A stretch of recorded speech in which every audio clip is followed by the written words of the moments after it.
period or even in the 1970s? Well, first of all, I'd like to say thank you for the invitation to speak here. And I was particularly struck by the discussion about identity. One of the first questions I got when I came in was, are you Scottish? And I said, yes, I am Scottish. I've lived there for 20 years. I've got British citizenship. My name is German and German heritage. So normally when I'm in Europe, everybody says, are you German? Are you Dutch? Or something like that. And I'm originally from Canada. So I have the two national identities, maybe three soon, with the Scottish. So it's really interesting for me to be here. In terms of parallels, we need to be careful that history doesn't repeat itself, but that we can look back to different kinds of ruptures in global economic relations and kind of examine them, look at their causes and their consequences, see what is different and what is the same, and whether that can give us insight about how to react to current challenges or indeed pose new challenges. The issue about protectionism, one of the kind of great things about the global financial crisis, and indeed Trump himself and his own rhetoric and the transatlantic story, and indeed what I've been hearing about the kind of the conception of Europeanness and how the European Union is viewed, is that some kind of sense of the past is very embedded in these understandings. So when we had the global financial crisis, everybody immediately thought back to the Great Depression and the crash of Wall Street and the banking crisis in the United States. Indeed, Ben Bernanke, who was chairman of the Federal Reserve, is an economic historian and particularly an economic historian of the Great Depression. And his responses spoke directly to his own academic and historical understanding in terms of averting a monetary contraction, and all the quantitative easing types of policies that we're still enduring or enjoying, depending on whether you're a banker or not, really stem from that sense of the past. In terms of trade policy, this is maybe a newer kind of resonance that people are thinking about the 1930s. The impact on trade of the global financial crisis, however, was very sharp. And indeed deeper in the short term than it was in the 1930s. But the recovery of trade was much faster. And part of that had to do with the institutional underpinnings, having the WTO and having a political will to restore particularly the commercial financial markets to allow trade to continue. And having the organizations like the European Union with that commitment to open markets. With the onset of Trump, I suppose, but also that kind of more profound, I think, crumbling of the consensus around globalization that we've been seeing that has been focused mainly on the movement of people, perhaps in more distant memory to about 5 years ago to the movement of capital. We're now perhaps seeing the sort of the trifecta of erosion of that commitment and consensus about globalization and trade. The benefits of free trade have been really understood since Adam Smith's time, a great graduate of the University of Glasgow. But the kind of waxing and waning of the political economy of international trade, who benefits and who loses from it, of course, drives a lot of the political responses. So there is sort of a resonance, I suppose, to the 1930s, and that in a time of crisis, there was then a collapse of international trade that spiraled in connection with the collapse of the international monetary system. That's not what's happening today. So I'd be thinking in terms of previous parallels to maybe more even the talks about the new protectionism in the 1970s, when, again, the international economy, there was a slowdown in economic growth, and a lot of the responses, political responses in the United States and elsewhere, was about a kind of a retreat into some kind of economic nationalism that was less complete, obviously, than what happened in the 1930s. We need to remember that what we think about is sort of a free trade consensus driving the WTO or driving the European Union and European economic integration. From the American point of view, was always fair trade, right back to the origins of the Bretton Woods institutions. It was not about free trade. The United States was never a free trade country. It's always about fair trade and therefore getting access to overseas markets. And that's an important, I think, thing to remember. So one of the differences, just to follow up on one of the points you made, one of the most important differences in the different periods we're looking at, particularly between the interwar period and now, is basically the international framework, in the sense that the international framework of the interwar period was much looser. There was no G7, there was no European integration at the time, there was no WTO. There was the League of Nations, of course, and that was the victim, if you like, or of American isolationism in the interwar period, and that retreat from political leadership of the United States in the interwar period, so that the League of Nations was unable to cope. Although it tried to cope through a series of sort of economic institutions, it was unable to cope with the maelstrom in the global economy at that time.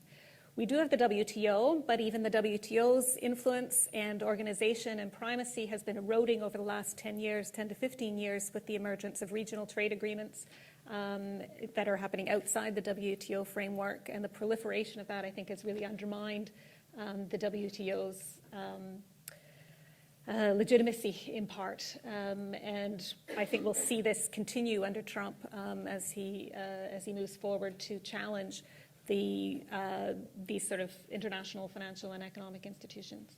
And if we're taking a larger view, so beyond trade, in this comparison between the 1930s and the 1970s and what we're going through today, how would you compare and contrast these phases of potential US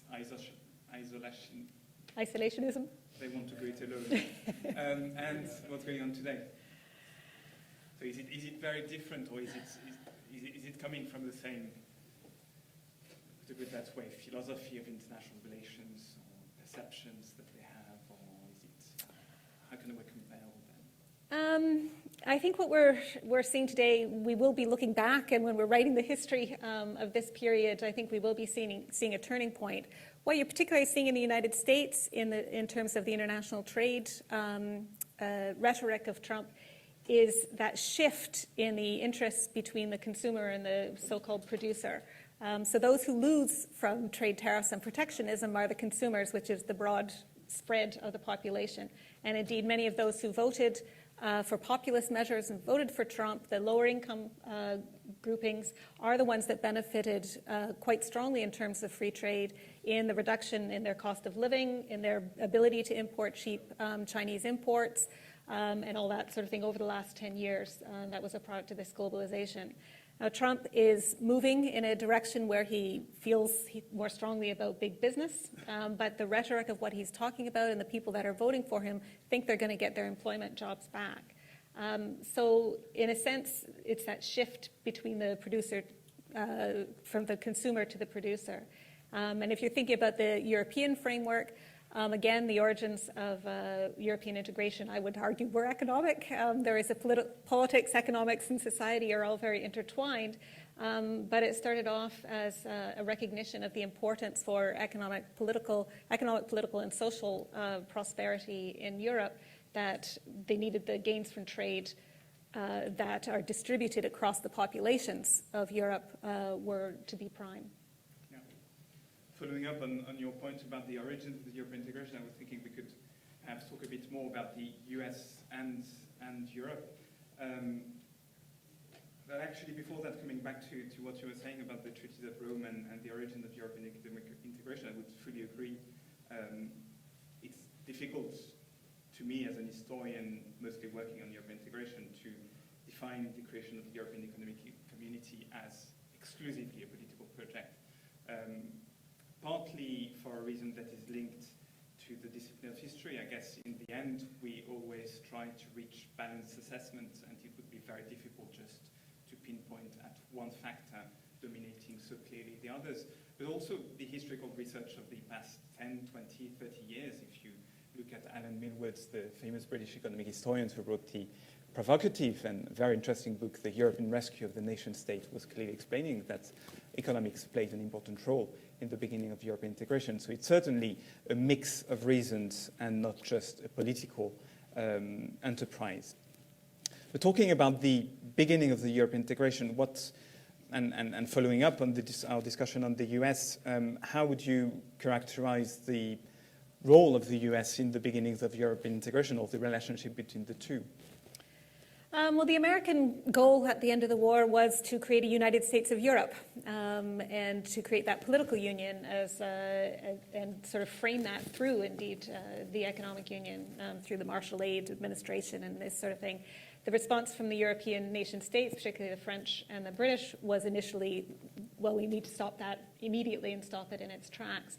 And so the process of European integration then moved out of the American view of it coming out of Marshall Aid and all the kind of the pooling of European interests and into the, I don't want to call it pooling, but the collection of national interests, particularly, as Millward has argued, in the promotion and the commitment to full employment and welfare states amongst the Western European countries at the end of the Second World War, that this would only be achievable with more open markets and with the recovery of Western Germany as an engine of economic growth.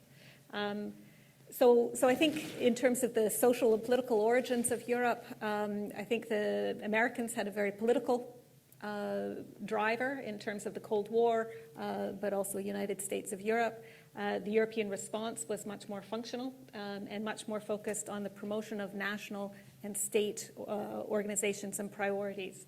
And maybe what we're seeing as we see the disintegration of the welfare state is part of the increasing fragility in the structure of the European Union as they moved from promoting their national interests to promoting a different kind of idea through enlargement and this sort of thing, which made in part the British economy less comfortable in the European Union. Absolutely, I would have added that the importance of the US was also a sort of institutional importance in the sense that you were mentioning the Marshall Aid, but the US administration really insisted with its European counterparts that they didn't want to have bilateral agreements, and they were basically saying, we agree to give you that amount of money, but please this time organize yourselves, otherwise we won't give you that money. So there was a need for the organization of economic cooperation. But that's the OEEC and then the OECD, Yep. That's not the European Union. That's not the European integration project, no, but that's one of the beginnings of European cooperation in Europe. I guess the next question I wanted to ask you is linked to what you said at the beginning. You're Canadian, and we're talking about the transatlantic relationship. And actually, we're talking about transatlantic, but we forget Canada in that picture. How do you think we could factor in the role of Canada, which is one of the hopes in terms of political situation? No, we're sort of find ourselves suddenly as a bright beacon of social democratic progress.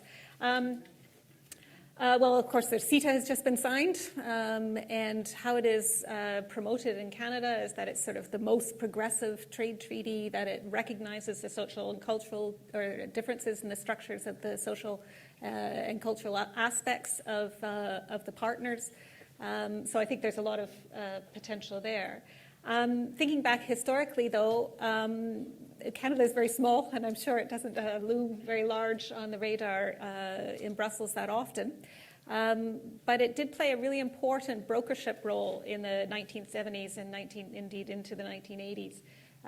As sort of a middle and neutral power, was very important under Pearson and also under the first Trudeau, Pierre Trudeau, in that kind of north-south dialogue and developing ideas about overcoming global inequalities and these sorts of issues, but also drawing the Americans through. Now, at the moment, of course, there's the conflict with the NAFTA and the Canadian-Mexican issues with the United States as we move forward.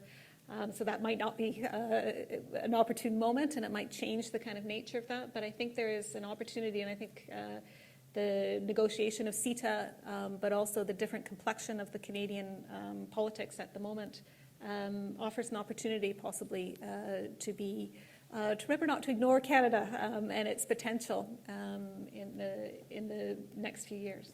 We were talking about the evolution of the international institutional system. Actually, one of the big differences between the interwar period and the 1970s and after was the existence, at least of the G7, which didn't exist, of course, in the 1930s, and actually one of the important moments was the entry of Canada, because it sort of rebalanced something that used to be at the beginning very much a dialogue just between the US and European states.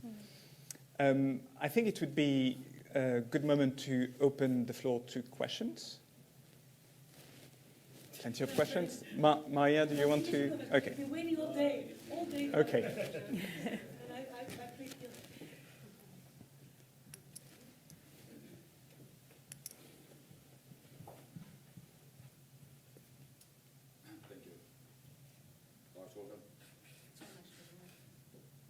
It's working? Yep. Lars Håkan, formerly with the Commission. Thanks to Bruegel, Guntram, and Maria and Andre for this very interesting discussion and subject. 2 points I would like to make, or maybe even connected, in relation also to Trump. We can fret about Trump and say, oh, all these accidents that we're going to see, all the trouble that he's going to create, stupidities and so forth. But perhaps we should look at it from the point of view of this is an opportunity. This is an opportunity for the EU to get its act together, to stand up and become mature. Because what we have been is hiding a lot behind the nuclear umbrella from the United States or the defense in terms of Russia and so forth. It's an opportunity for us to build something that we have been building, but perhaps not in the full sense of it. So I think we have this as a chance, and we should use that chance. We have a lot of things going for us. Positive messages, climate change,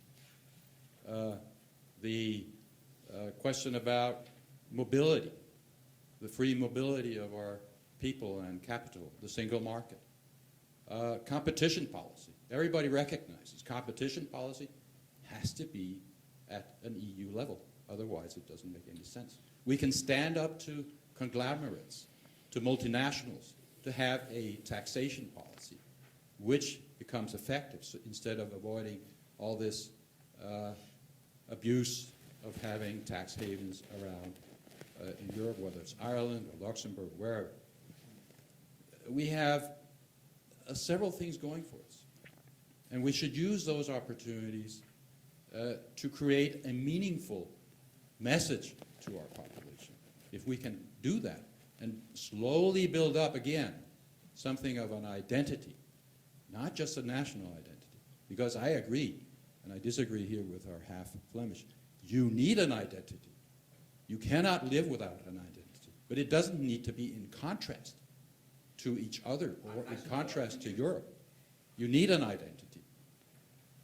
And in connection with this positive message, now Andre was talking about maybe you should have a social union. Couldn't we instead rename it and talk about an EU welfare state? Because that's what really the population is looking for.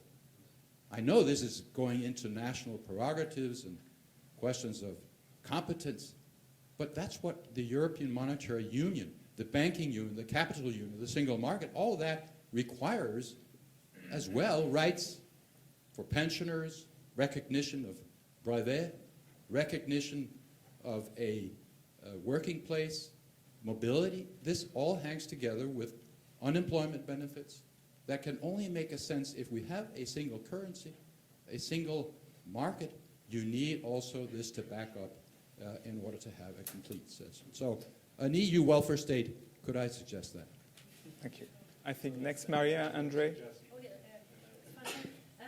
So on the, if I may go back to sort of, it could very well be that Trump is really a challenge for Europe or an opportunity at the same time. But I would like to sort of ask a very specific question. In your view, if the policies that the administration were to put forward in the US were indeed protectionist, and not only just protectionist, but in defiance of multilateral systems, and I'm thinking of WTO rules here, what do you think the risks of that would be? What would that mean for international trade, for the ability to have world trade, not just between the US and other countries, but between amongst other countries as well. Can try Andre, then we expand on the next. No, so we haven't talked today at all about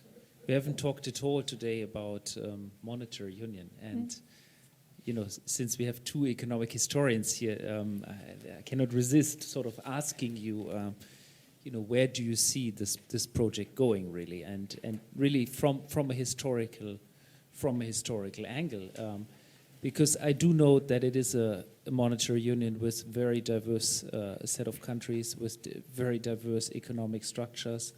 With also, if you look at a historical map, some countries have been much less integrated with the others historically for centuries that are part of the monetary union currently. And so I really wonder, I mean, where do you see this? I mean, do you see the historical sort of project changing, or do you see us moving forward on some issues? Do you see the composition of countries perhaps change given the way it is composed currently, compared also to historical endeavors? And finally, perhaps you can say also a word about what does it take historically to make a monetary union ultimately successful? So let's have Andre there, and then we'll conclude this first batch of questions. And then I want to ask you a historical question, maybe a more political, but it links to the economics, obviously. Let's look at the three largest countries of the Union: Germany, France, and the UK. At the end of the war, which Germany had lost, and France and the UK had won, the UK and France were still colonial powers. The history of those two countries in relative terms since the war has been one of decline. They've lost their empires that the UK, in a sense, is hankering to, and that was a bit the story of Brexit. And some of the things that we hear from France is also about the past grandeur. Okay? Germany, on the other hand, was hugely helped in that period, not just by European integration, but that period has been very, very good, but European integration has been key, as we have heard from Andre this morning. So for France and the UK, not that it's linked at all to Europe, but this period has been associated with this loss of grandeur, of imperial grandeur. The question that I have at this stage is, what is the role of Germany? And looking at it in historical terms, I mean, we know how Germany has, in a sense, benefited hugely for European integration, and it's good. I mean, that's the project one wanted, and Europe has made that project to allow a country like Germany that, had done what it had done in the past to be reintegrated in the concert of European nation and be able to take its normal place and to grow. That's great. And yet what we hear is also from Germany now, the fear, we are paying for everybody, right? We have the crisis, and it's now us, we are on the receiving end. So you have UK, which is leaving, France, where there is still all of those doubts, and Germany, which is not able or willing exactly to assume its responsibility and to say to its citizens, we have been the great winners of all this. And yet the narrative in Germany seems to be, we are paying for all of those lazy guys all around, and if only they were doing like us, everything would be great. So how do we solve, again from an historical perspective, how do we solve this conundrum? One last question, Mara, to conclude the first batch. And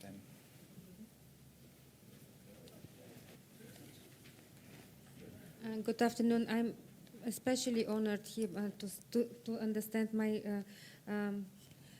colleagues here, but also I have a very specific question concerning the social innovation. What we need is changing consumption patterns, because we, for example, I come from Eastern Europe, and what we have every single day growing up of these pharmacies, pharmacies, yes, medical medicines. We take a lot of drugs. I don't know if it takes drugs, but yes, medicines, and we do not have a wealthy society or healthy society. I think European Union, or we as a society, have to get a different path of living and welfare, as you said, but to change, because we go nowhere with this kind of consumptions. And I know that there is behavior science at the moment, and a lot of science in development and collaborations with the United States and also with Canada and with many other countries all over the continent. Where are we going now in this way? Thank you. Plenty of material to react on, Catherine. So I'll let you first react and then I'll say a few words. Okay, European welfare state, it requires a European state that can raise taxes as well as redistribute that income. So that may be a goal, but it's still a controversial one. And so, yeah. So I think it's about the fiscal issues, which sort of relates, I guess, to the issue about monetary union as well, and which I'll come back to. Whether the protectionism is in defiance of the multilateral institutions, I think it is likely so to be. But as I said, I think the WTO is already probably in a period of change. As I said, the last 10 years, I do believe its legitimacy, rather under the radar, has been eroded. So there have been quite a lot of disputes and dispute settlements, particularly involving China, but also involving other sorts of countries. Those are quite laborious and slow. They're used for particular purposes under particular kinds of circumstances. But the proliferation of regional trade agreements, I think, is important. How the United States then engages, we see the end of TPP, but how it engages in these regional trade agreements, we need to always remember that trade is a very small proportion of GDP for the United States. It's not like a country like the rest of us for whom this is an important issue. Americans don't care. So it makes a nice and cheap, inexpensive rhetorical point to be pulling out of these things. So I think that's something also to remember. The monetary integration, as I said, I think it's going to take that acceptance of fiscal transfers. So I come from a federal country, Canada, which has a lot of regional inequalities. I come from Nova Scotia, which is a place that used to have about 25-30% unemployment compared to very low unemployment in a province like Ontario or an oil producer like Alberta. But we have a collective conception of what our state is, and it involves those kinds of transfer payments, which links to the other question about Germany. And that's what it takes. That is the cost of the European project. As you say, it's a political issue, particularly. Everybody says, oh, everybody's so wealthy, and we're all talking about ourselves as having lived through an easy period. We need to remember the inequalities within these countries, and that the distribution of income is getting worse. And that is sort of playing out in these politics, not only intergenerational conflict that I was talking about before, but also within communities. So I think that is problematic. I would disagree that the Brexit had a lot to do with a return to an imperial grandeur. That imperial grandeur was long gone. They don't want any imperial immigrants anymore, certainly. I mean, that's an important issue. And something that was important in the process of decolonization in 1950s and 1960s. So I wouldn't agree with you there. There have been a few kind of calls, oh, well, we can always turn to the Commonwealth for trade if Europe won't have us. I think those will fizzle quite quickly. Again, that was part of the rhetoric about Britain trying to join the European Union and not being allowed to join in the 1960s, to join the EEC, is they had other interests. The other interests were their monetary interests in terms of sterling, but also their special relationship with the United States, which made them distinctive from the other European countries, which I think probably still persists. In terms of changing the kind of social welfare or consumption patterns, I don't have much to add to that. I mean, there's global issues about antibiotic resistance. I'm not sure these can be dealt with on a European scale, but I'll leave it there. I just wanted to react to a few of the questions. On Trump as an opportunity for the EU, I would completely agree. Whether we like these steps or not, when you look in the past of European integration, plenty of steps have been taken as a reaction to US actions. European integration in the first place, monetary integration later on, the development of foreign policy cooperation has often reacted to American decisions. Then the question is, what can the EU actually do, and how the EU can actually agree on meaningful steps. But the important point is to be aware that the EU can do something. On monetary union, a very difficult question. The easy answer for me would be that, as you may remember, it's one of the central questions of my new ERC Starting Grant project, so I will give you my answer in 5 years.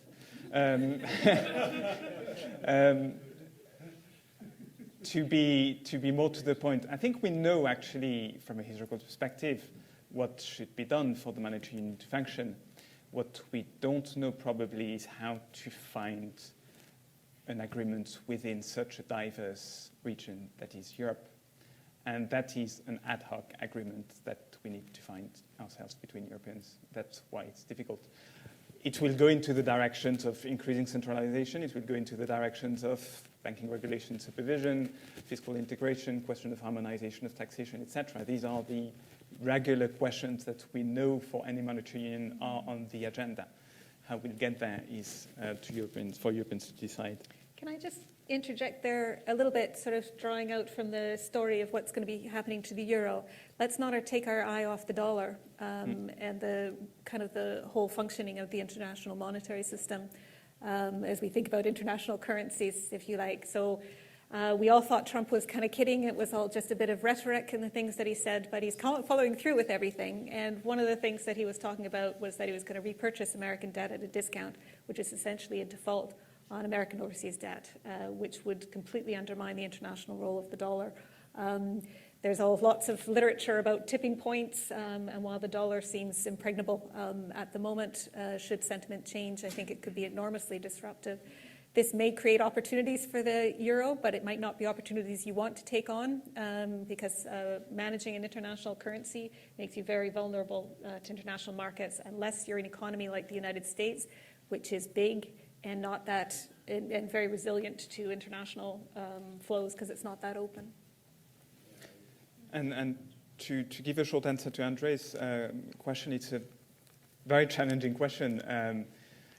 I think one of the central challenges of the question is that you're talking about things that are related to education, and to relate that to the previous panel, we're talking about generations and how the sort of mental map can change. So we're talking about very long term, in a way. It is a question of education that I would still think that many people in the UK believe that they have an empire and a world role, hence the Global Britain motto. The same, many French people look at the French presidential debate, still talk about Condé and de Gaulle, even though de Gaulle is dead for a long time, and there is no de Gaulle on the horizon. Not because there are stupid people around, but because de Gaulle was part of historical circumstances, and hopefully they won't happen again. And Germany the same. That was a very strong educational point that was made after the Second World War. How to get out of this trap? I think if you look at the past of European integration, you can see on some critical moments the very classic understandings between different member states, particularly France and Germany, obviously, where you have a match that allows Germany backed by France or France backed by Germany, whatever episode you're thinking of, that managed to compensate for each other's internal problems. So if you think about the start of the European coal and steel community, France was looking for more grandeur, and Germany was delighted to come back on the international stage because they couldn't claim that from the start. And you have the same in the 1970s with the EMS. Germany couldn't say on its own, we want to reform the international monetary system, we need to react to the US policy, and then France was also interested in trying to help. So then you got a European solution. So it's probably going through that direction with the hope that European cooperation for the decades that it happened and changes in education could progressively lead to changing these national cliches that not always And are. the dynamic will change when Britain leaves. Of course. And so the role of France and Germany in a European Union without Britain will change, I suspect. A few more questions? Yes, in the front and then over there. Called Geisel, Association of European SMEs. You spoke about fair trade instead of free trade. It reminds me of the press conference of Mr. Trump and Mrs. Merkel of last Friday, when Mr. Trump said exactly the same. I am not for free trade, I am for fair trade. And he means bilateral trade agreements. Now, what is the idea behind? Is the idea behind that the United States can better impose their will in bilateral agreements? But will he, and Mr. Wolf spoke about this this morning, will he find partners who are ready to do such bilateral negotiations? Is it not fairer to have on the other side a negotiating partner of a similar size? Next question. Thank you. Professor Linson from the MNRC. Yes, in response to gentlemen on my left, on the right, to my mind, EU welfare cannot possibly be dissociated from world welfare and vice versa. Now, to go back to the future of Europe and transatlantic collaboration, it is important to remember that we are faced with a global network of interconnected global challenges that can only be appropriately managed by first setting up a new global governance infrastructure. This is becoming increasingly recognized and mainstream. To our mind, the European Union shall necessarily collapse. There are two possibilities: either fall back to its initial 27 or 28 fragments, which will be most unfortunate, we know what nationalism can lead to, or prepare the transition to new global governance. And here, I do believe that the European Union shall have a considerable added value for the international community, precisely because of its experience trying to manage 27 or 28 nations, and it shall also enable a kind of European rebirth or renaissance, but from a more realistic and global perspective. This is also valid worldwide, but the EU, as structured today, it's finished. Thank you. One last question, one question perhaps first there, since it's closer, and then last question in the back. Yeah. Sylvain Plaskart, University of Leuven. I fully agree with the first speaker friend from Denmark. Okay. My question then and my remarks. Okay, I think Europe could move in various fields where, in fact, it's not just a matter that we do have European problems that have to be solved, can be solved, but also they become worldwide problems. And I think about two of them. One has already been mentioned by somebody in the fiscal field. There is a problem of taxing multinationals, okay, for whatever country they are, American or Chinese or whatever. Why? Because I cannot blame them for trying to find the best way, of behaving tax-wise. But especially also as there is now a real offensive against tax havens and all that, is the moment really to have a solution, but that solution has to be worldwide to make sense. That's one field. The second field is that of climate change. Okay. Of course, that's obvious that it's a worldwide problem. Three, I would add also the reform of the international monetary system, which is something already I have studied that and taught that already 30 years ago. It's always there, that problem, okay? Now, that's something which is a worldwide interest, and Europe can there play a role and already put some order in its own house. That's the point I want to make. Thank you. So very quickly, the two last questions. My question is for Professor Schenker. You just said America never carried a free trade policy, and President Trump is emphasizes the fair trade, and the EU is also emphasizing fair trade and reciprocity. And according to your opinion, what's the difference between free trade and fair trade? And what's your opinion about reciprocity? Thank you. Thank you very much. And just one question last one to the back, very quickly, please. Thank you, Mr. Chairman.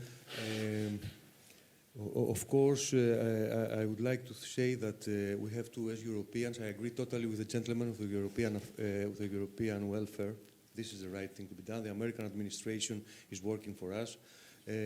Of course, Canada still has the Queen Elizabeth as the supreme leader. But the internal discussions between us are missing. We didn't discuss here about what's going on in Europe. 28 countries and Mediterranean, more. We are more, 40 countries. And we discuss for all the others apart from ourselves, how we can build our European identity. And I also have to mention that today, 200 persons almost, last year they were killed, and I proposed to the gathering to keep 1 minute of silence because of the terrorist actions last year. Thank you very much. Thank you. How much time have we left? 2 minutes, 3 minutes? 25 seconds. 25 seconds. Okay, free trade, fair trade. I think the fair trade, the difference between free trade and fair trade is about non-discrimination and equitable treatment and this sort of thing, which was the big American agenda after the Second World War, and the agreement that kind of led to the post-war consensus about opening up markets on a non-discriminatory basis. It doesn't mean free trade, no tariffs, no trade barriers, no cultural barriers. In terms of what Trump means by it, I'm not sure he means exclusively bilateral trade agreements. I think he sees some of the regional trade agreements, like Trans-Pacific Partnership, as not being fair to the United States. That when you bundle up all this stuff together, then he's feeling like there's a way there that somehow the United States is being disadvantaged in the interests of other countries. So I'm not sure it's that bilateral trade is fair trade, but that sometimes these regional trade agreements, collective agreements, are not fair. So that's, I think, that's a kind of an important distinction. What he was getting at in Germany, I think, was about the defense expenditure against Merkel. In terms of Europe as we know it is over, I agree. I think it's over. I think that the Europe that Britain will leave, whenever it happens in 2019, 2020, will not be the same European Union as we have today. I think there's going to be an evolution not only on the British side, but also on the European side as things change there. The fact that some of these things are not exclusively European issues, I would absolutely agree. Also, I mean, my interest is in globalization and global economics. I think, however, we are seeing in part of the European context, but seeing Europe in this global context, again, this kind of rusting, I suppose, or the vague disintegration of some of the consensus towards globalization, which I think is very risky for Europe and risky for the global economy. Thank you very much, Catherine, and thanks again for joining us. Thank you for the opportunity.